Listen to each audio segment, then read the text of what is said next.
Bismillahirrahmanirrahim. Assalamualaikum warahmatullahi wabarakatuh. Innal hamdalillah nahmaduhu wa nasta'inuhu wa nastaghfiruh wa na'udzu billahi min shururi anfusina wa min sayyiati a'malina. May yahdihillahu fala mudilla lahu wa may yudlilhu fala hadiya lahu. أشهد أن لا إله إلا الله وحده لا شريك له وأشهد أن محمدا عبده ورسوله لا نبي بعده أما بعد.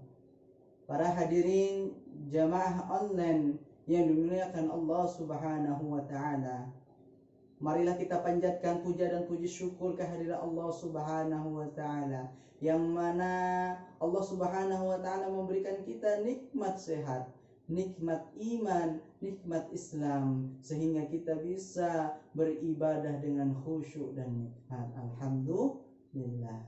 Salawat beriring salam marilah kita senandungkan kepada junjungan kita, Nabi Agung, Nabi besar, Nabi Muhammad sallallahu alaihi wasallam, yang mana berkat beliaulah kita bisa mengenal Islam.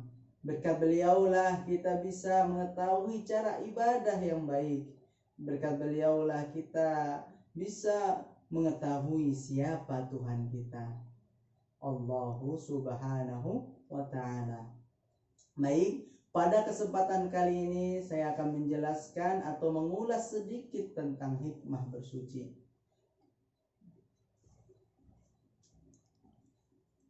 Menurut istilah agama Islam, bersuci atau taharah artinya usaha membersihkan badan, pakaian, tempat atau benda yang terkena najis atau kotoran dengan cara tertentu yang telah disyariatkan di dalam agama Islam. Allah Subhanahu wa taala berfirman di dalam surah Al-Baqarah ayat 222, A'udzu billahi as-sami'il 'alim minasyaitonir rajim. Bismillahirrahmanirrahim. Innallaha yuhibbut tawwabina wa yuhibbul mutatahhirin. Sesungguhnya Allah mencintai hamba-hambanya yang bertaubat, wa yuhibbul mutatahhirin, dan mencintai hamba-hambanya yang mensucikan diri.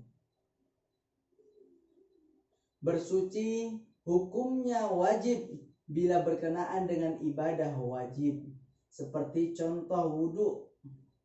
Misalnya, wudhu akan menjadi wajib apabila wudhu mengikuti atau beriringan dengan sholat. Bersuci merupakan syarat sah didirikannya sholat, karena seorang akan diterima sholatnya jika ia suci dari hadas kecil dan hadas besar. Allah Subhanahu wa ta'ala berfirman di dalam surah Al-Maidah ayat 6, A'udzu billahi minasyaitonir rajim. Bismillahirrahmanirrahim. Ya ayyuhalladzina amanu idza qumtum ilas salati faghsilu wujuhakum wa aydiyakum ilal marafiq wamsahu bi ru'usikum wa arjulakum ilal ka'bayn wa in kuntum junuban fattahharu wa in kuntum marda aw ala safarin aw jaa ahadun minkum minal ghaiti aw lamastumun nisaa falam tajidu ma'an fatayammamu sa'idan tayyiban famsahu biwujuhikum wa aydiyakum min wa ma yuridullahu liyahja'ala 'alaikum min harajin walakinna yuridu litahhirakum wa liyutimma ni'matahu 'alaikum la'allakum tashkurun. Wahai orang-orang yang beriman, apabila kamu hendak melaksanakan sholat, maka basuhlah wajahmu dan tanganmu sampai ke siku, dan sapulah kepalamu dan basuh kedua kakimu sampai ke kedua mata kaki. Jika kamu junub, maka mandilah. Dan jika kamu sakit atau dalam perjalanan atau kembali dari tempat buang air atau kakus menyentuh perempuan, maka jika kamu tidak memperoleh air, maka bertayamumlah dengan debu yang suci. Usaplah wajahmu dan tanganmu dengan debu itu. Allah tidak ingin menyulitkanmu, tetapi Allah ingin membersihkan kamu dan menyempurnakan nikmat-Nya bagimu agar kamu menjadi orang-orang yang bersyukur. Di Allah Subhanahu wa taala berfirman juga di dalam surah An-Nisa ayat 43, A'udzu billahi minasyaitonir rajim. Bismillahirrahmanirrahim. Ya ayyuhalladzina amanu la taqrabus shalah wa antum sukara hatta ta'lamu ma taquluna wa la junuban illa 'abiris sabil hatta taghtasilu wa in kuntum marda aw 'ala safarin aw jaa'a ahadun minkum minal ghaa'iti aw lamastumun nisaa falam tajidu ma'an fatayammamu sa'idan tayyiban famsahu biwujuhikum wa aydikum innallaha kana ghafuran rahim. Innallaha kana afuwan ghafura. Hai orang-orang yang beriman, janganlah kamu sholat sedang kamu dalam keadaan mabuk, sehingga kamu mengerti apa yang kamu ucapkan. Jangan pula hampiri masjid sedang kamu dalam keadaan junub, terkecuali sekedar berlalu saja atau lewat saja. Kamu mandi ya, hingga kamu mandi. Dan jika kamu sakit atau sedang dalam perjalanan atau datang dari tempat buang air, atau kamu telah menyentuh perempuan kemudian kamu tidak mendapat air, maka bertayamumlah kamu dengan tanah yang baik atau suci. Sapulah mukamu dan tanganmu, sesungguhnya Allah Maha Pemaaf lagi Maha Pengampun.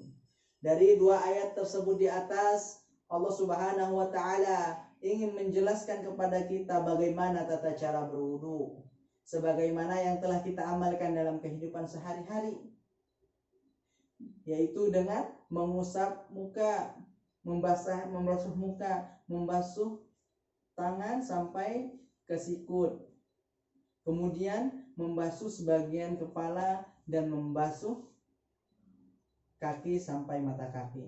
Nah, itu cara untuk berwudu. Adapun kuping itu sunnahnya. Kemudian saking pentingnya berwudu ini sampai Allah ganti, apabila tidak ada air maka Allah ganti dengan air tersebut dengan debu. Jadi kita bisa bersuci dengan dengan tayammum atau dengan menggunakan debu, yaitu hanya dua anggota tubuh yang kita sucikan, yaitu muka dan tangan. Kemudian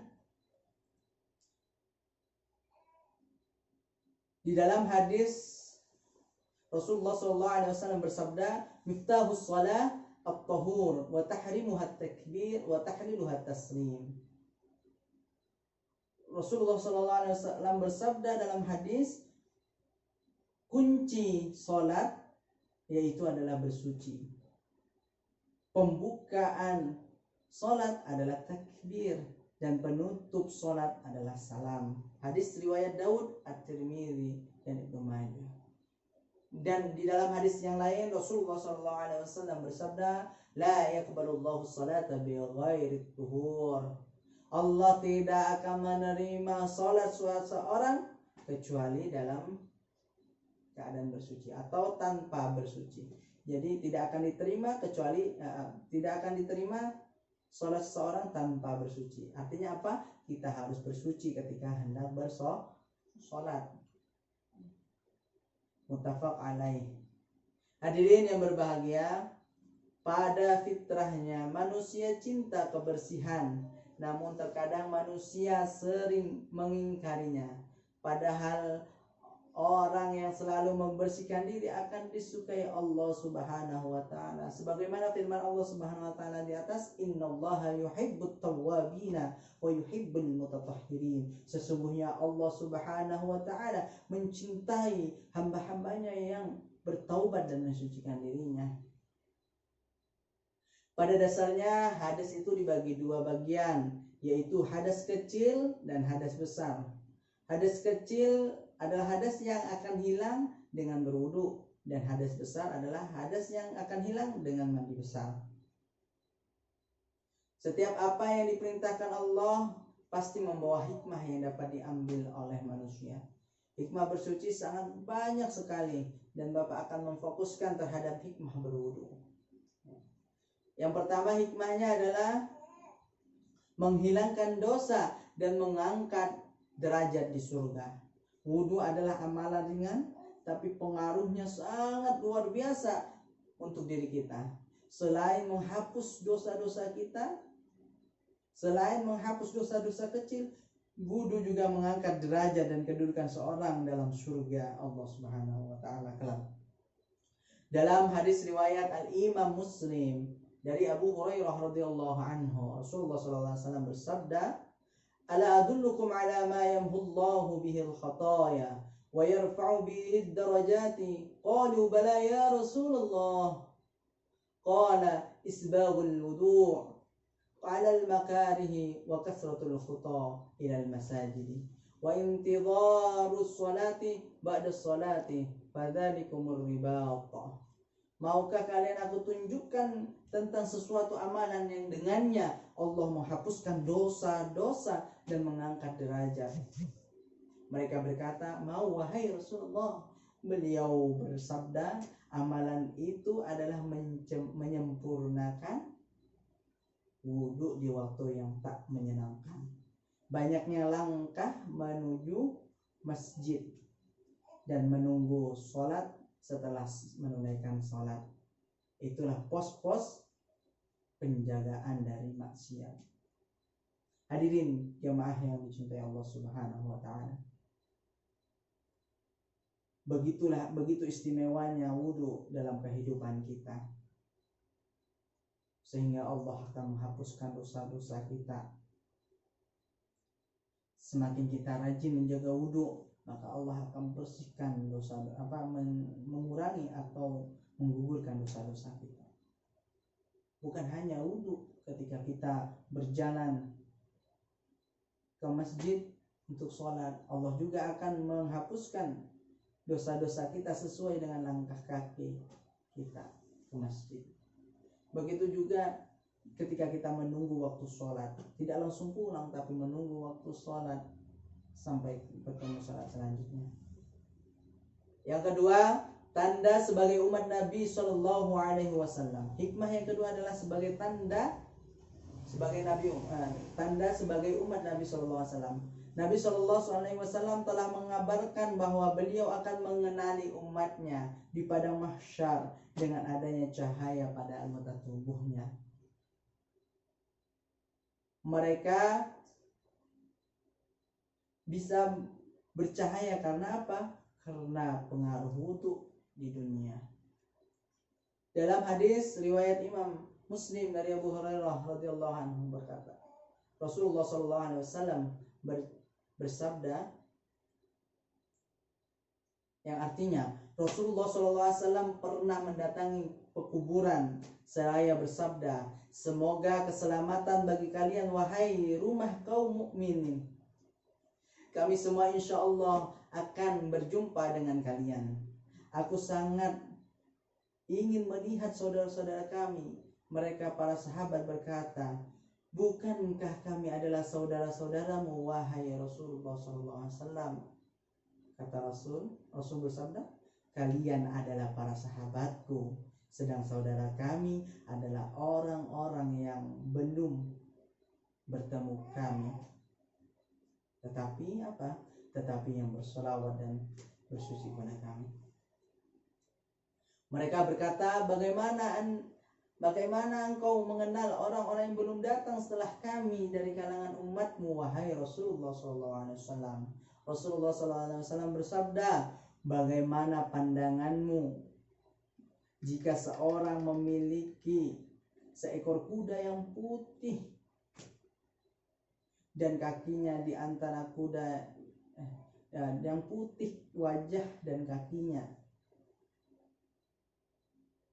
dan kuda tersebut ada di antara kuda-kuda yang hitam pekat. Bukankah kita bisa mudah mengenal kudanya? Kemudian para sahabat berkata, betul wahai Rasulullah. Beliau bersabda, sesungguhnya mereka umat Nabi Shallallahu Alaihi Wasallam akan datang dalam keadaan putih wajah dan kakinya.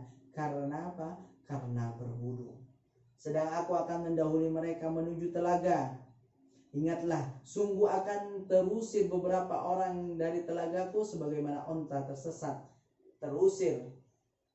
Aku memanggil mereka, ingat, kemarilah. Lalu dikatakan kepadaku, sesungguhnya mereka melakukan perubahan. Setelahmu apa yang dirubah? Agama Islam dirubah.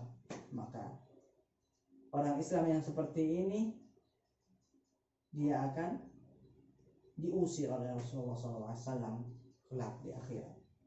Lalu aku katakan, semoga Allah menjauhkan Rasulullah SAW langsung berdoa kepada Allah, semoga mereka orang-orang yang merubah agama Islam ini bisa dijauhkan dari syurganya Allah Subhanahu wa ta'ala.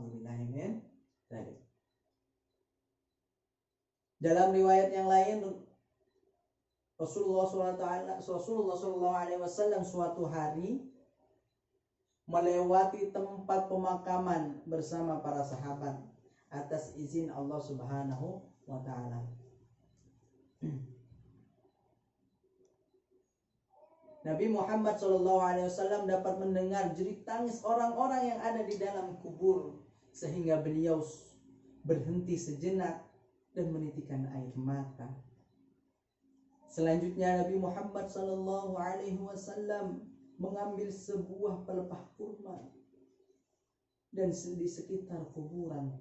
dari sekitar kuburan, lalu menancapkan pelepah itu pada salah satu kuburan. Melihat peristiwa tersebut, para sahabat bertanya-tanya dan menanyakan kepada Nabi Muhammad SAW, wahai Rasulullah SAW,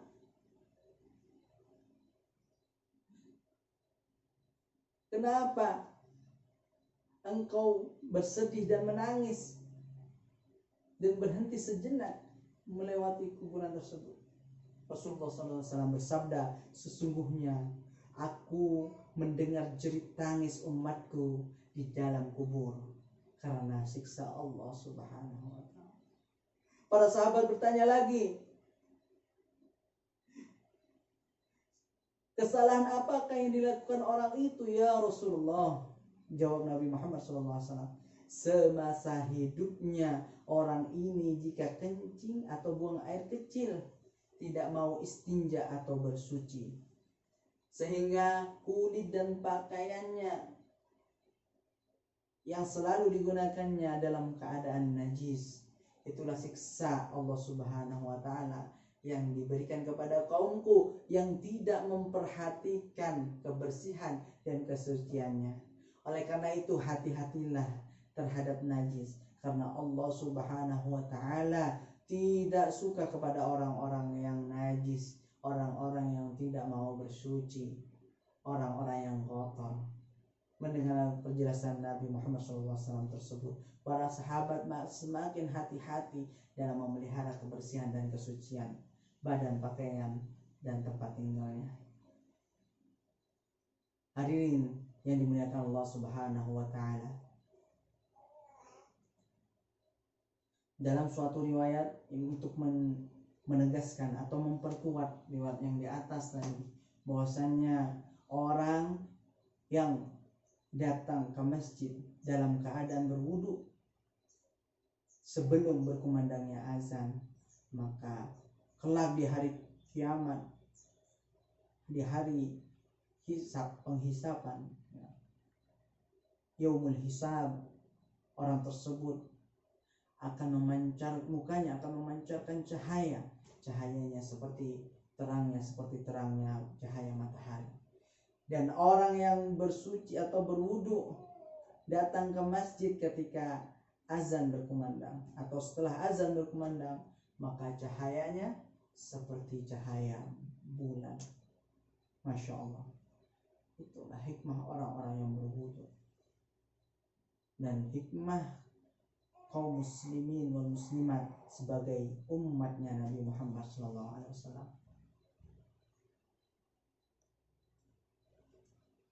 Selain hikmah di atas, ada hikmah lain dari perspektif atau dari sudut pandang kesehatan. yaitu dikutip dari buku Harun Yahya, The Miracle of the Blood and the Heart. Kesehatan dan kebugaran tubuh manusia sangat dipengaruhi lancar tidaknya peredaran darah dalam tubuhnya. Lancarnya peredaran darah sangat dipengaruhi oleh sehat tidaknya pembuluh darah dalam tubuh. Kalau darah diibaratkan sebagai pengangkut bahan makanan bagi sel-sel tubuh, pembuluh darah adalah jalan atau jalur lalu lintas yang menentukan lancar tidaknya distribusi makanan ke seluruh tubuh. Pembuluh darah menyerupai tabung fleksibel yang terbagi ke dalam cabang-cabang kecil dan pusat utamanya adalah di jantung kita. Organ vital ini akan memompa darah tanpa henti melalui jaringan pembuluh darah yang panjangnya sekitar 96.000 km seandainya dibentangkan. Pembuluh darah kita dibentangkan panjangnya 96.000 km. Sama dengan 2 kali keliling bumi di Khatulistiwa. Panjang total pembuluh kapiler pada manusia yang mana sebagiannya hanya terlihat di bawah mikroskop adalah 60.000 km. Adapun total wilayah permukaannya mencapai 8.000 meter persegi, sedangkan panjang pembuluh nadi kita yang besar dalam otak sekitar 650 km. Masya Allah. Nah, Harun Yahya ini adalah seorang ilmuwan, peneliti Islam, ilmuwan Islam, Muslim yang meneliti keajaiban ayat-ayat dalam Al-Quran. Salah satunya ini, Masya Allah. Namun sayang, pola hidup manusia seringkali menyebabkan pembuluh darah mengeras dan kehilangan elastisitasnya. Ketika pembuluh darah sudah mengeras, tekanan dan beban kerja jantung pun semakin meningkat. Dalam istilah medis, kondisi ini dikenal sebagai arteriosklerosis ya. Arteriosklerosis, gangguan pada pembuluh darah. Dan ini dianggap sebagai salah satu faktor utama terjadinya penuaan atau kerusakan pada tubuh. Na'udzubillahi min dzalik. Nah, caranya bagaimana agar pembuluh darah kita tetap elastisitasnya terjaga? Nah, seorang ilmuwan Harun Yahya ini menjelaskan wudu. Nah, caranya adalah wudu. Wudu sangat berperan besar dalam menjaga kesehatan pembuluh darah, terutama di daerah-daerah yang wajib terkena air wudu, semisal bagian kepala, tangan, dan kaki yang merupakan daerah paling rawan bagi terjadinya pengerasan atau penyempitan pembuluh darah.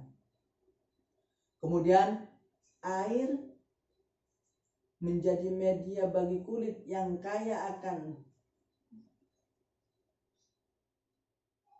pembuluh darah. Air menjadi media bagi kulit yang kaya pembuluh darah untuk melakukan proses adaptasi terhadap perubahan temperatur dari panas, kemudian kita wudhu menjadi segar, menjadi lebih merona, lebih cerah muka kita. Dengan demikian air menjadi sebuah media latihan atau olahraga bagi pembuluh darah untuk senantiasa berkontraksi, yaitu melebar ketika panas dan mengkerut ketika dingin. Prosesi wudhu yaitu membasuh sebagian tubuh dengan air minimal 5 kali.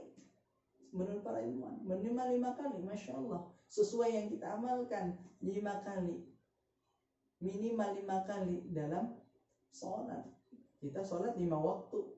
Melakukan wudhu otomatis minimal 5 kali dalam sehari.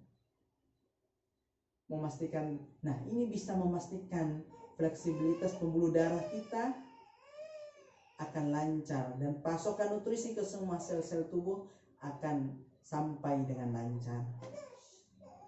Nah, bagaimana ketika kita tidak berwudu minimal 5 kali? Efek yang akan ditimbulkan oleh air terhadap sistem peredaran darah manusia sejatinya bersesuaian dengan hukum Branch. Adalah hukum atau teori yang diciptakan oleh Simon Branch, seorang dokter dari Amerika. Menurut teori ini, air memiliki daya penenang jika suhu air sama dengan suhu kulit. Apabila suhu air lebih tinggi atau lebih rendah daripada suhu kulit, dia akan memberikan efek stimulan atau merangsang. Intinya apa? Air wudhu pun dapat memberikan keseimbangan pada diri manusia. Gabungan antara gerakan termasuk usapan, pijatan, dan tekanan pada kulit, persentuhan dengan air segar, bacaan atau doa, kesadaran dan hadirnya cinta dan keikhlasan dalam hati, inilah merupakan sebuah perpaduan sempurna dalam menjaga stabilitas biologis atau syaraf-syaraf kita, menjaga mental kita, dan menjaga rohani kita. Lahirnya penyakit baik fisik, mental maupun rohani berawal dari tidak adanya keseimbangan di dalam diri manusia. Oleh karena itu, marilah kita bersama menjaga wudhu kita. Dan intisari dan hikmah yang bisa kita ambil, yang pertama adalah membiasakan hidup bersih. Apalagi di era new normal ini atau di era COVID-19 ini, Allah mengingatkan kita agar kita lebih menjaga kebersihan kita, lebih menjaga hidup sehat kita, yaitu dengan apa? Dengan menjaga kebersihan tubuh kita, badan kita, perut kita, dan lain sebagainya.